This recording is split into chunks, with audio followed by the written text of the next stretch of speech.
तव कथामृतं तप्तजीवनं कविभिरीडितं कल्मषापहं श्रवणमङ्गलं श्रीमदाततं भुवि गृह्णन्ति ये भूरिदा जनाः। তোমার অমৃত সম কথা সংসার তাপিত জীবনের ক্লেদ হরণ করে জ্ঞানী যখন তা বর্ণনা করেন, তা শোনা মাত্র মঙ্গলদায়ক এবং তা জীবনের শ্রী আনয়ন করেন। আর যিনি তা বিস্তার করেন তিনি ধন্য। Your nectar in words clears the mud of the worldly existence. When man of knowledge describes it, hearing immediately this, it becomes beneficial and it brings blessedness to life, and who expands it, he is immensely blessed. Today, 29 March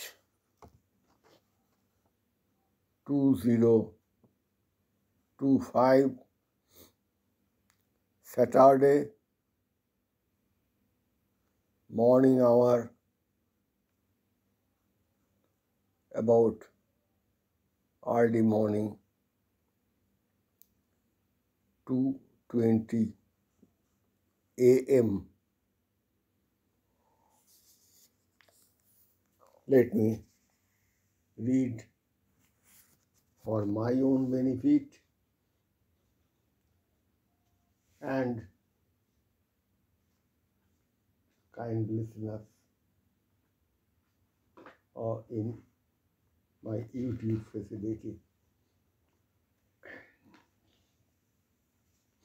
বেলা হইয়াছে, গৃহস্বামী অন্ন ব্যঞ্জন করাইয়া ঠাকুরকে খাওয়াইবেন। তাই বড় ব্যস্ত।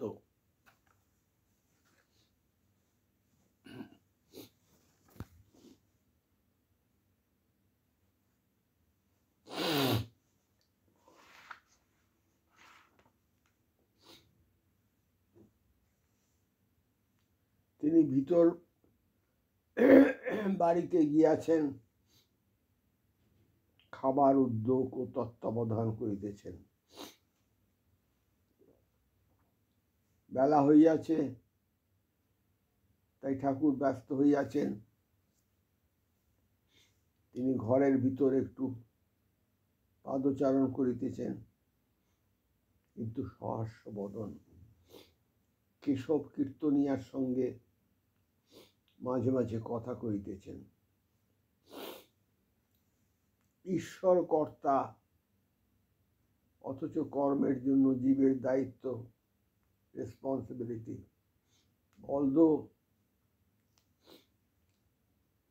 ঈশ্বর is the নিয়োগ কর্তা, তিনিই করাচ্ছেন, কিন্তু তবু জীবকে ভেবে নিতে হবে তার দায়িত্ব, রেসপন্সিবিলিটি। তা না হলে পরে সে তার দায়িত্ব এড়িয়ে অন্যায় কাজে, অনৈতিক কাজে ব্যাপৃত হয়ে যাবে। শুধু ঈশ্বরের ঘাড়ে ফেললে তো চলবে না, কারণ কর্মফল আছেই। কেশব কীর্তনিয়া, তা তিনি কারণ দুর্যোধন বলেছিলেন, তোয়া ঋষিকেশ হৃদিস্থিতেন যথা নিযুক্ত অস্মিন তথা করমি। ওইটাই দুর্যোধন তো দুর্যোধন, সেই জন্যে বলছে তোমার ঋষিকেশ, যিনি হৃদয়ে আছেন ঋষিকেশ, তিনি যেমন নিযুক্ত করেছেন তা আমি করছি, আমি কি করব, মানে এমন ভাবটা তা নয়। শ্রীরামকৃষ্ণ সহাস্যে, হ্যাঁ তিনি সব করাচ্ছেন বটে, তিনিই কর্তা, মানুষ যন্ত্রের স্বরূপ। আবার এও ঠিক যে কর্মফল আছেই, মানে তিনি করাচ্ছেন কিন্তু কর্মটা করছি আমি জীব, তিনি করাচ্ছেন কিন্তু কর্মটা করছি আমি জীব, তার ঘাড়ে দায়িত্ব ছেড়ে দিয়ে দোষ গুণ যা কিছু, কিন্তু কর্মফল আছেই। ঠাকুর বলছেন কর্ম যে ফল, তার ফল আছে। যেমন লঙ্কা মরিচ খেলেই পেট জ্বালা করবে, তিনিই বলে দিয়েছেন যে খেলে পেট জ্বালা করবে, পাপ করলেই তার ফলটি পেতে হবে, এটি মনে রাখা দরকার, ভীষণ ইম্পর্টেন্ট। ঈশ্বরের ওপর দায়ভাগ দিয়ে আমি কর্ম করলাম বটে, কিন্তু ঈশ্বর তোমাকে বিচার শক্তিও দিয়েছেন, পাওয়ার অফ ডিসক্রিমিনেশন, বিবেক দিয়েছেন, আমি তাকে ব্যবহার করব না কেন? সেই গল্পটা মনে পড়ছে। মাহুত বলছে সরে যাও, হাতি এসে মেরে দিল। কেন মাহুতের কথা শুনলাম না কেন? সেটা তো আমার বিচার বুদ্ধি। হাতি নারায়ণ, মানুষ নারায়ণ, সবাই নারায়ণ বটে,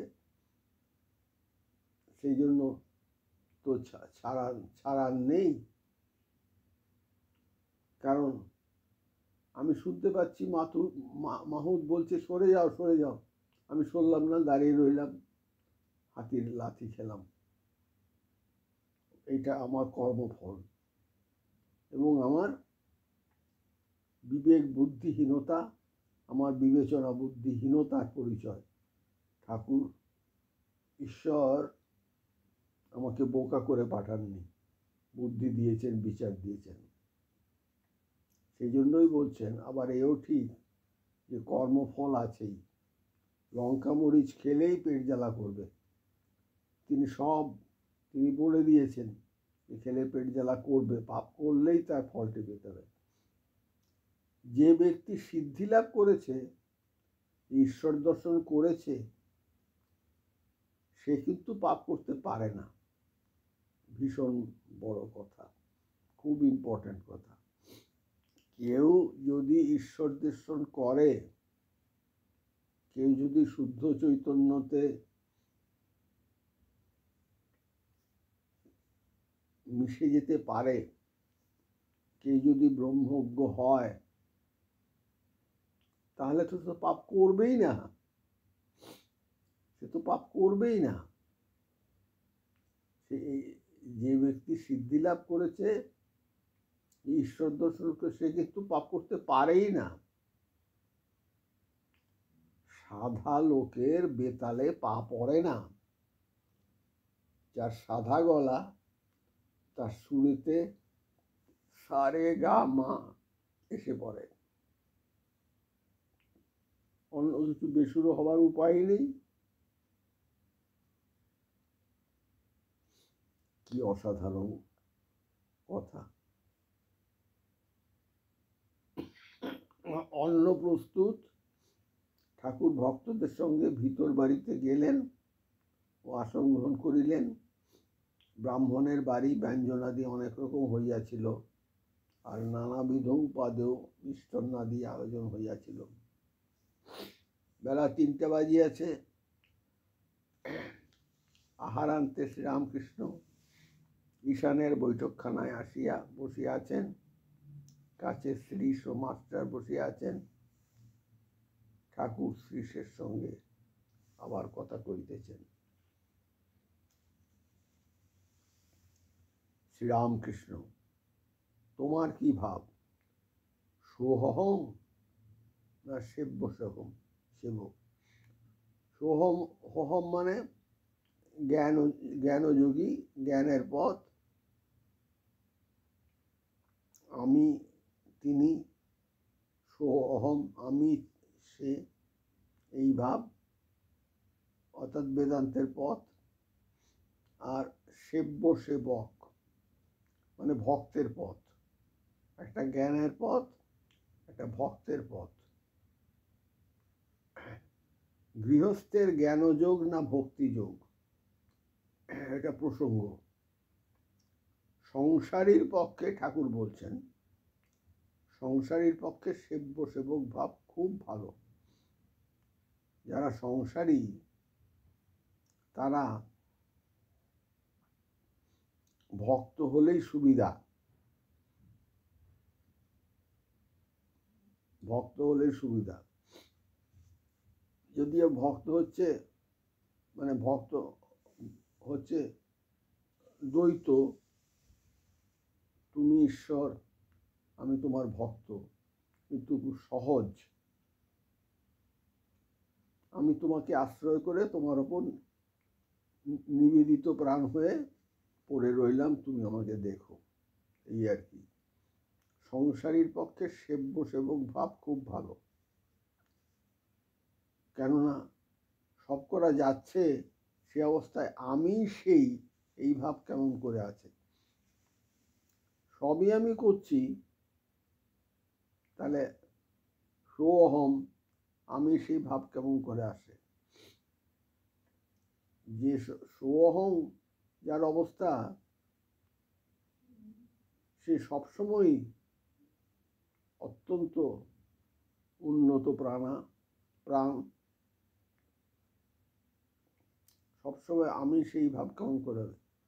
যে বলে আমি সেই, তার পক্ষে জগৎ স্বপ্নবৎ, তার নিজের দেহ মন স্বপ্নবৎ, তার আমিটা পর্যন্ত স্বপ্নবৎ। কাজেই সংসারের কাজ সে করতে পারে না। তাই সেবক ভাব, দাস ভাব খুব ভালো। চমৎকার গভীর তাত্ত্বিক বিশ্লেষণ ঠাকুর বলে দিচ্ছেন। আমি সংসারের কাজও করব, নানান রকম কাজ, ছোট কাজ, বড় কাজ, মন্দ কাজ, ভালো কাজ করব, বিচার বুদ্ধি ব্যবহার করে সৎ কাজ করব, সেটা ঠিক আছে, কিন্তু আমি সে এটা কি করে হবে? তা তো হয় না। সংসারের কাজ সে করতে পারে না। তাই সেবক ভাব, দাস ভাব খুব ভালো। হনুমানের দাস ভাব ছিল, হনুমানের দাস ভাব ছিল, একেবারে নিবেদিত প্রাণ ঈশ্বরে। রামকে হনুমান বলেছিলেন, এটা খুব ইম্পর্ট্যান্ট একটা লাইন, এটা আমাদের মনে রাখা দরকার। রামকে হনুমান বলেছিলেন, রাম কখনো ভাবি তুমি পূর্ণ আমি অংশ, অর্থাৎ বিশিষ্টাদ্বৈত। তুমি পূর্ণ আমি অংশ, বিশিষ্টাদ্বৈত। তুমি প্রভু আমি দাস, দ্বৈত। আর যখন তত্ত্বজ্ঞান হয়, তখন দেখি তুমি আমি, আমি তুমি, জ্ঞানী শুধু পারে সোহং বলতে। যখন তত্ত্ব জ্ঞান হয় তখন বেসুরে পাই পড়বে না, গলাই যাবে না, সবসময় সুরে। তখন প্রত্যেকটি কথা, ভাবনা, চিন্তা, অ্যাকশন সবইও গভীরতমভাবে আধ্যাত্মিক, মঙ্গলময়। তখন অবস্থা সোহম। তখন দেখি তুমি আমি, আমি তুমি। তত্ত্বজ্ঞানের সময় সোহম হতে পারে, কিন্তু সে দূরের কথা। ওং স্থাপকায় চ ধর্মস্য সর্বধর্মস্বরূপিণে অবতার বরিষ্ঠায় রামকৃষ্ণায় তে নমঃ। যথাগ্নে ধায়িকা শক্তি রামকৃষ্ণে স্থিতাই যা সর্ববিদ্যা স্বরূপাং তাং শারদাং প্রণমাম্যহম। নমঃ শ্রী জ্যোতিরাজায় বিবেকানন্দ সুরয়ে সচ্চিৎ সুখ স্বরূপায় স্বামিনে তাপহারিণে। এবার আর একটু পাঠ করার ইচ্ছে হচ্ছে, পাঠ করি। শ্রীশ। আজ্ঞে হাঁ, দাসভাবে মানুষ নিশ্চিন্ত, প্রভুর উপর সকলেই নির্ভর। কুকুর ভারী প্রভুভক্ত, তাই প্রভুর উপর নির্ভর করে নিশ্চিন্ত। যিনি সাকার তিনি নিরাকার, নাম মাহাত্ম্য। শ্রীরামকৃষ্ণ। আচ্ছা, তোমার সাকার না নিরাকার ভালো লাগে? ঠাকুর জিজ্ঞেস করছেন। কি জানো? যিনি নিরাকার তিনি সাকার। ওই তত্ত্বজ্ঞান এলে এটা বোঝা যাবে যে যিনি নিরাকার তিনি সাকার। তত্ত্বজ্ঞান না হলো তার আগে পর্যন্ত যখন সাকার তখন আমি ভক্ত, যখন নিরাকার আমি জ্ঞানী। সত্যি কথা বলতে কি, আমার পক্ষে ভক্ত হওয়া সম্ভব, নিরাকার জ্ঞানী হওয়া সম্ভব। কারণ তিনি যে সবই তিনি, মানে ডাইমেনশন অ্যাচিভ থ্রু অস্টেরিটি, তপস্যা। আমার যে status of my existence, my understanding, my realization, my feel, সেটা যদি এমন হয় সোহং, তাহলে আমি জ্ঞানী। আবার আমি যখন তাকে ভাবছি তিনি আমার প্রিয়তম, তখন আমি দ্বৈততে আছি। নিরাকারে আমি অদ্বৈততে আছি, নিরাকারে আমি অদ্বৈততে আছি, সাকারে আমি দ্বৈততে আছি। আবার যার কথা ভাবছি তত্ত্ব, তিনি নিরাকারও বটে, সাকারও বটে। ভক্তের চক্ষে তিনি সাকার রূপে দর্শন দেন। যিনি ভক্ত সে তার প্রিয়তমকে দেখতে চায়, শুনতে চায়, কথা বলতে চায়, আলিঙ্গন করতে চায়, খাওয়াতে চায় নিজের হাতে। তাই তিনি ভক্তের চক্ষে তিনি সাকার রূপে দর্শন দেন। সাকার রূপে দর্শন না দিলে তো আলিঙ্গন করা যায় না। নিরাকারে কে কাকে আলিঙ্গন করবে? অলরেডি আলিঙ্গন বদ্ধই হয়ে রয়েছে নিরাকারে। সাকারে ভক্ত হিসাবে ভালোবাসার আলিঙ্গন সম্ভব করা যায়। যেমন অনন্ত জলরাশি, মহাসমুদ্র, কুল কিনারা নাই। সেই জলের কোনো কোনো স্থানে বরফ হয়েছে, বেশি ঠান্ডাতে বরফ হয়। ঠিক সেইরূপ ভক্তিহীনে সাকার রূপ দর্শন হয়। যেমন অনন্ত জলরাশি, মহাসমুদ্র নিরাকার, কুল কিনারা নাই, সেই অবস্থাতে কি অসাধারণ ঠাকুরের বোঝাবার উপায়।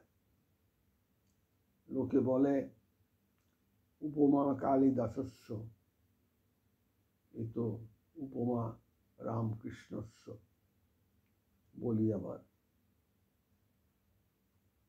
কুল কিনারা নাই, অনন্ত। সেই জলের কোনো কোনো স্থানে বরফ হয়েছে, বেশি ঠান্ডাতে বরফ হয়, কারণ ভক্তের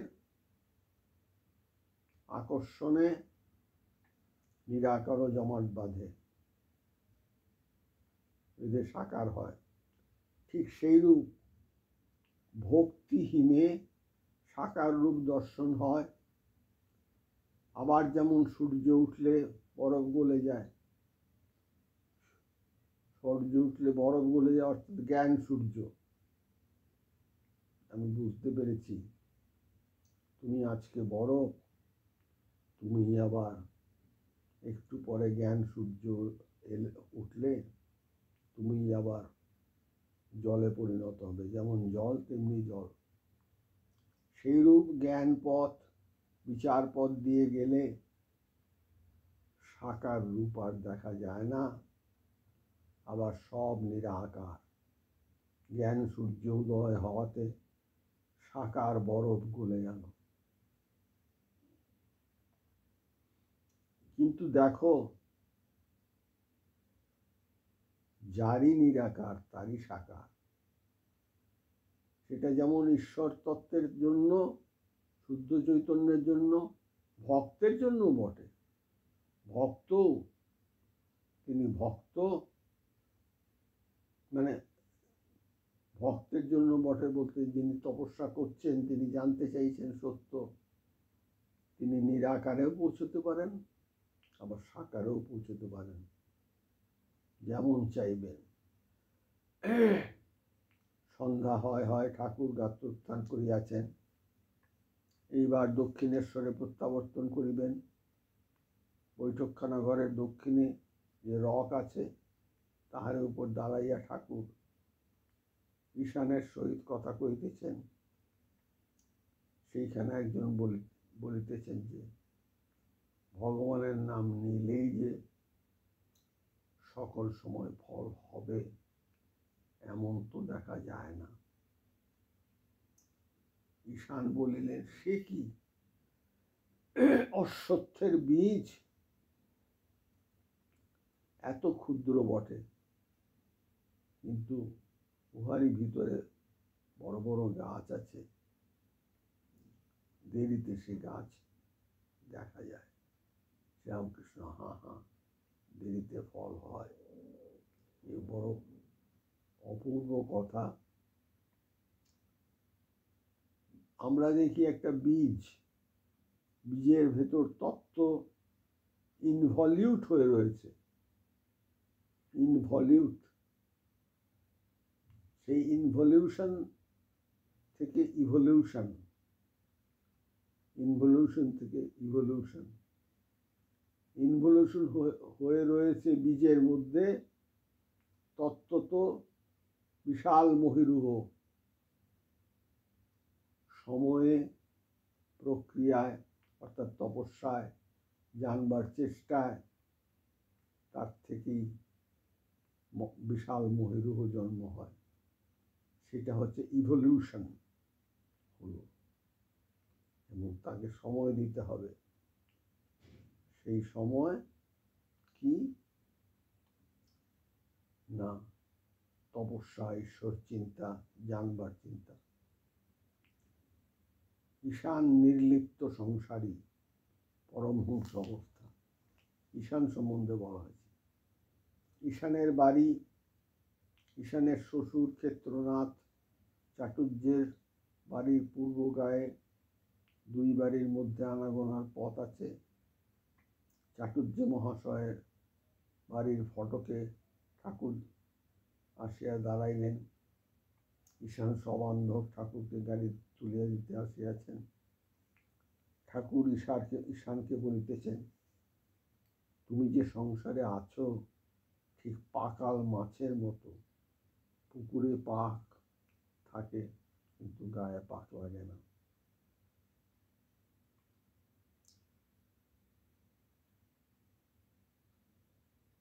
থাকে না। যেমন কথামৃতের শুরুতেই যে মন্ত্র রয়েছে, কি মন্ত্র রয়েছে কথামৃতের শুরুতে? তব কথামৃতম তপ্ত জীবনম কবি ভীরিতম কল্মষাপহম। যা শুনলে পরে জীবনের ক্লেদ হরণ হয়ে যায়, গায়ে আর মাটি থাকে না, ওই পকাল মাছের অবস্থা। ঠাকুর বল, তুমি যে সংসারে মাছ ঠিক পকাল মাছের মতো, কোনো ক্লেদ থাকে না, পুকুরে পাকেটে থাকে, গায়ে পাক লাগে না। এই মায়ার সংসারে বিদ্যা অবিদ্যা দুই আছে, এটা মনে রাখতে হবে। এই মায়ার সংসারে বিদ্যা অবিদ্যা দুই আছে। পরমহংস কাকে বলি? তিনি হাঁসের মতো দুধে জলে একসঙ্গে থাকলেও জলটি ছেড়ে দুধ চিনিতে পারেন। পিঁপড়ের ন্যায় বালিতে চিনিতে একসঙ্গে থাকলেও বালি ছেড়ে চিনিটুকু গ্রহণ করতে পারেন। যিনি জ্ঞানী, যিনি তত্ত্বে লীন হয়েছেন, যার পরমহংস অবস্থা, তিনি জানেন যে এই মায়ার সংসারে কোনটা নিতে হবে আর কোনটা ছাড়তে হবে। কারণ তার বিবেক জাগ্রত, তার বিবেক জাগ্রত। বিবেক কিসেতে জাগ্রত হয়েছে? না, ঈশ্বরকে জানতে। তার তপস্যা, আত্যন্তিক অবস্থা, আত্যন্তিক তপস্যা, সেটাই তাকে এই ক্লেদ থেকে সরিয়ে রাখছে, কাদা থেকে সরিয়ে রাখছে, এবং তার মন মিনিমাম অনাহত চক্রে হৃদয়ে আছে, তারপর বিশুদ্ধ চক্র ওপরে কণ্ঠে চলে যাচ্ছে, তারপর আজ্ঞা চক্রে চলে যাচ্ছে ভূমধ্যে, তারপর সহস্রাতে গিয়ে সমাধি হয়ে যাচ্ছে। তার সব পাওয়া হয়ে গেছে, তার সব পাওয়া হয়ে গেছে। তার আর অন্য সুরে পা, বেসুরে গলা যায় না। সবই শুদ্ধ কাজ, সবই ঈশ্বর, সবই তার কাছে। মায়াও সত্য। মায়া বলা হয়েছিল কেন? প্রথমে বিচার বুদ্ধি ব্যবহার করে যাতে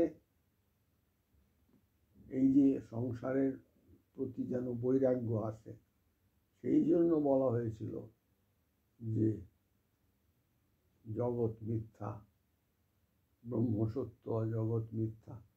পরে দেখা যাবে সব যখন সমাধি হয়ে গেছে, যখন মন সহস্রাসে পৌঁছে গেছে, তখন দেখা যাবে যে ব্রহ্মও যা, মায়াও তা। ও শুধু দেখার ডাইমেনশন স্ট্যাটাস অনুসন্ধান। ওম শ্রী রামকৃষ্ণার্পণ মস্তু।